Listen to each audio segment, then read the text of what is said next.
Hello, beautiful. So today we are here to discuss Buddhism, and this is my favorite thing in the world to talk about religious studies concepts. And we're specifically talking about, do we think it's ignorant that we do not view Buddhism as a religion? I personally have some feelings about this. So the West has a certain perspective of what a religion is, right? Religion means the belief in and worship of a superhuman controlling power, especially a personal god or gods.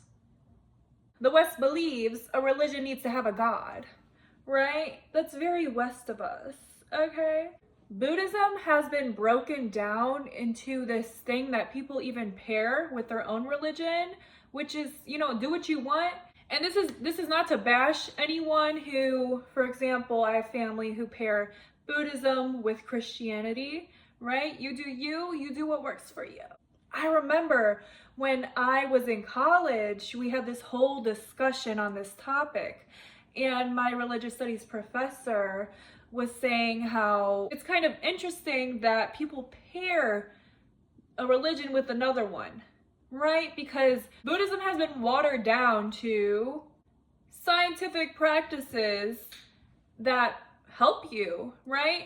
Keep in mind, when the Buddhists were Buddhisting and they were meditating and this, that, and the other, right? They didn't know all that science behind it. They just knew that it helped them spiritually, it helped them center themselves and put these things at the forefront of their lives, right? And now we find out there's all of this science around it, and Buddhism has been watered down to like a scientific practice. So when I was in like 4th or 5th grade, I really got into Hinduism and Buddhism for my mental health, honestly.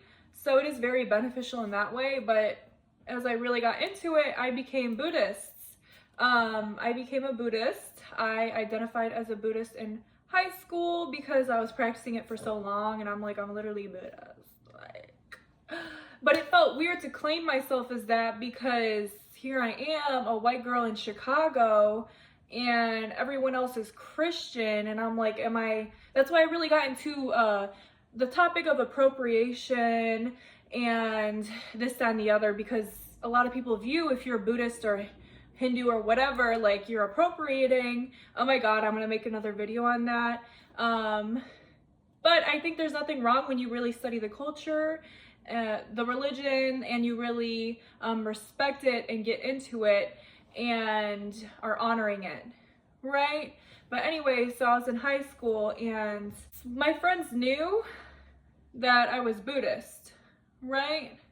And I don't identify as Buddhist now because I be getting into all these different ideas. Like, I'm very spiritual is what I say, right? Because there's a few ideas in Buddhism that don't fully resonate with me, such as no self or no soul, because I do feel like I have a soul, and also that like karma reincarnates rather than, like, I look to it as energy. So anyways, so this girl, this hater ass bitch in high school found out that I was Buddhist, and she went and yapped her mouth everywhere. Oh my God, Christy's Buddhist? That's so funny. Why is it funny? Number one, right? There's so many stigmas and so many different beliefs and misconceptions about Buddhism that makes it watered down in people's view. They view it like it's only for specific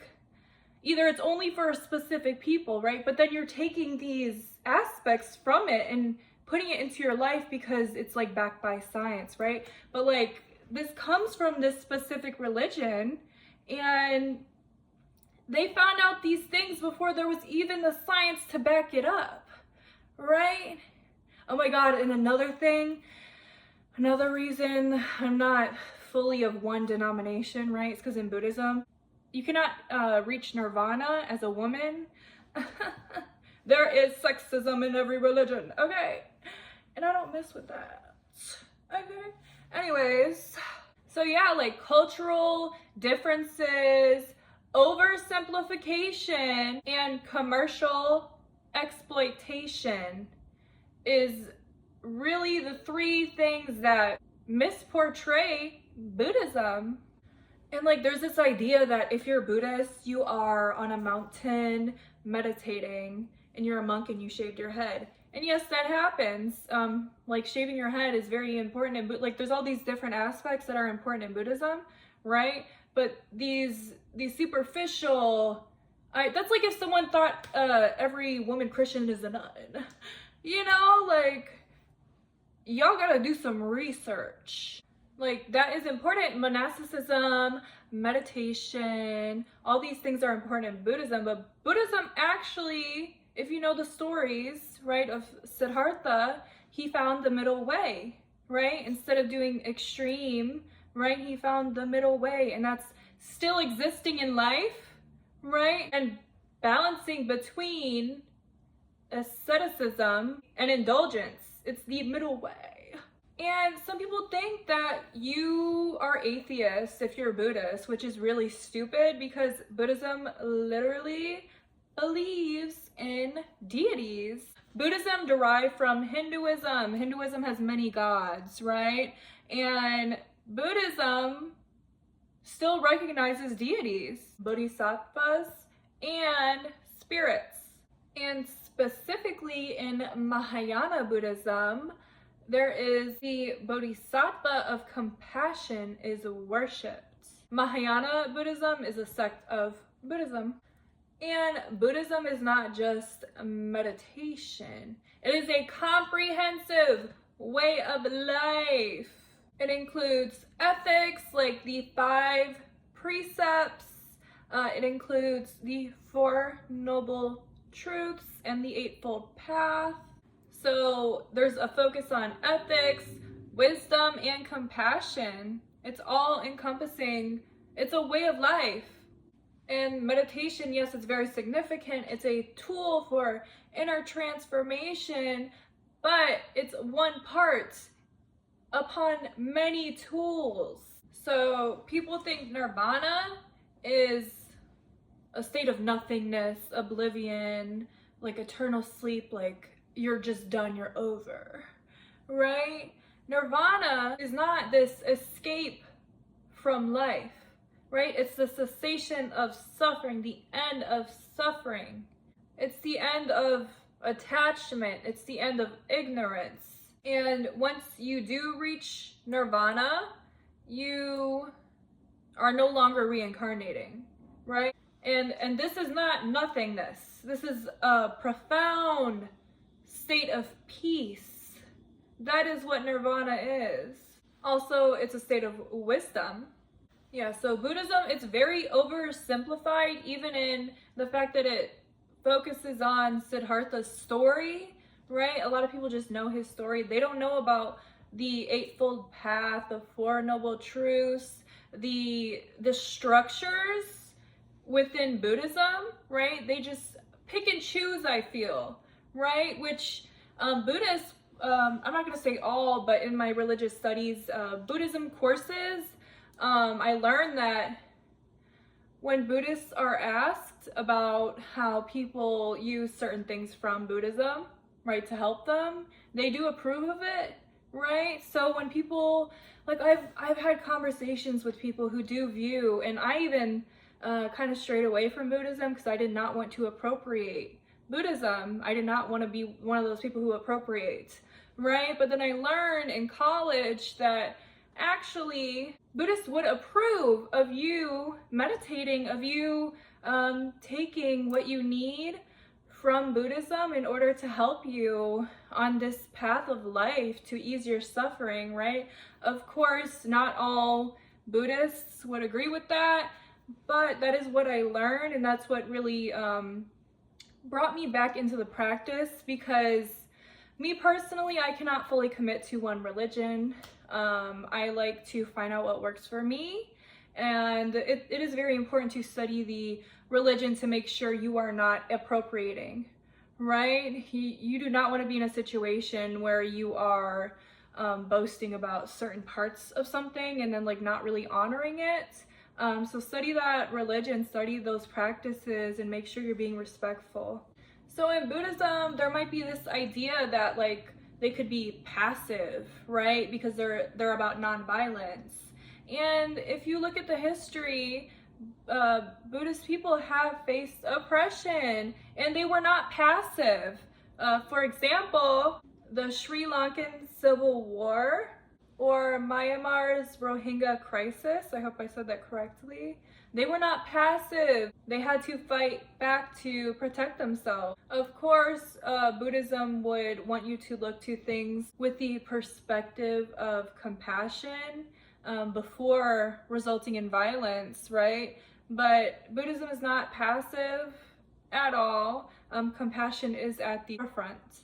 So Buddhism is commercialized as a form of spiritual consumerism, and they use like mindfulness practices. We see that everywhere. And oh my god, I remember in college I wrote an essay on like this topic kind of, and appropriation, this, that, and the other, right? And there was this probably happened multiple times, but there was a Christian school in the US, I believe it was in the US, and there was like parents protesting against the school incorporating meditation. And I used to work at a school, and they actually we meditated every morning, did like breath work, which I love. But certain religions think it's like against God. Like I had this friend, I think she was Catholic, I believe, growing up, and she would tell me like, I can't meditate, like stop telling me how, you know, I don't care, like I can't meditate, it's against my religion, it's of the devil. Okay then, none of my business, you know? So this commercialization of meditation or mindfulness kind of like detaches it from the all-encompassing, right? The all-encompassing Buddhist ideas from their original context, which is a worldview that acknowledges impermanence, non-self, and suffering. And the West likes to exoticize things, right, that are not through like a certain Christian, Abrahamic, whatever lens. Like the West loves to other things, right? And Buddhism, that's why I got that reaction in high school from that girl. She's like, she could never, you know, but like, do some research, girl. And this exoticizing and making it seem mystical, right? It others it. It makes it seem inaccessible, otherworldly, mystical. When you do that with something, right, you are not recognizing its significance and its validity in the world, right? You're kind of looking down on it, in my opinion. You're looking down on it. You're thinking it's like silly, right? But then in the West, we're taking things from it and then backing it by science. So it wasn't valid when they were doing it, but just because you found that it scientifically helps you, right? It helps your body, then it's good, because you're basically rebranding it, right? You're rebranding it without fully recognizing and appreciating where it came from, and honoring it.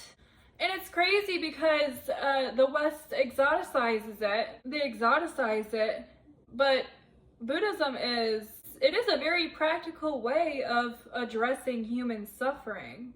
It's a psychology of transformation rather than an exotic spiritual pursuit. And I feel that, you know, people look to it as this exotic thing and then they rebrand it as what it is, right? Like they rebrand it as this amazing thing that can help you release yourself from suffering, but like that's literally what it's doing. Like the West loves to do that, right? rebrand.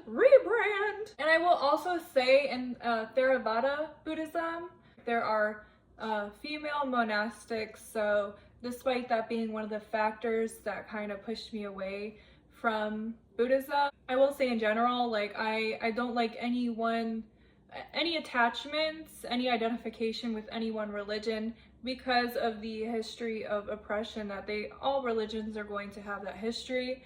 And that doesn't mean that if you're in it, like that you believe that only men can reach nirvana, this, that, and the other. I just don't attach myself to anything, but I will say in certain sects of Buddhism, they are honoring women and they are uplifting female figures. I want to add another thing before I go, right? There's this idea that, oh, you can't be Buddhist because, you know, you drink or you cuss or you this, that, and the other, right? People have these misconceptions, but there's plenty of Christians or Muslims or whatever who are having sex before marriage, who are doing this, that, and the other, right? So we have these ignorant beliefs about what it means to be a Buddhist, but there's these other religions and we're respecting that they're Muslim or Christian or practice Judaism or whatever. Like the Abrahamic religions, I feel tend to get more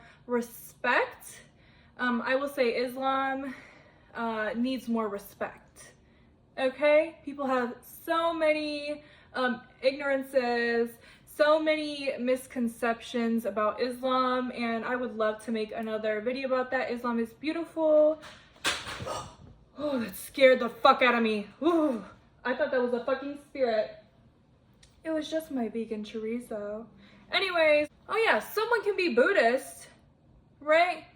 And they could drink. People aren't perfect, right? Let people do what they want. Let people identify as they want as long as they're being respectful and respecting the culture and the religions. Okay, peace out. So I will end this by saying I do look to Buddhism as a religion, and many Buddhists do. Many people do or don't, whatever. I think that you don't have to, you know, worship a god for it to be a religion. But then the question is like, okay, then we're just using religion so openly, right? But when I think that people use the word religion to give it this respect and significance, and that's how I view Buddhism, so that's how I'm going to think about it. And I think that it has this structure and these various concepts and ways of being that should be respected, should be understood. I think that even if you follow a certain religion, you should learn about other religions because it will teach you the similarities. There's so many similarities across religions. There are so many differences too, and it's very interesting to learn about the way in which other people live, right? Like growing up, people would tell me it's against the religion to learn of other religions. I'm sorry. I understand we gotta respect what people believe, but girl, the world is not in this little box, right? Open your perspective. You don't have to worship that God. You don't have to do that thing. Open your perspective and learn about the ways that other people live so you can respect these other cultures, these other religions, these other spiritual practices, right? And you might find that they're not actually disrespecting your religion. You might find that you may have been looking to Buddhism, looking down on it in a way, looking to it as this exotic practice, but then taking things like meditation, right? Looking through it through a scientific lens, right? Which there is a scientific lens of meditation. I think that's valid, right? But let's look at where these things come from. Okay, thank you guys.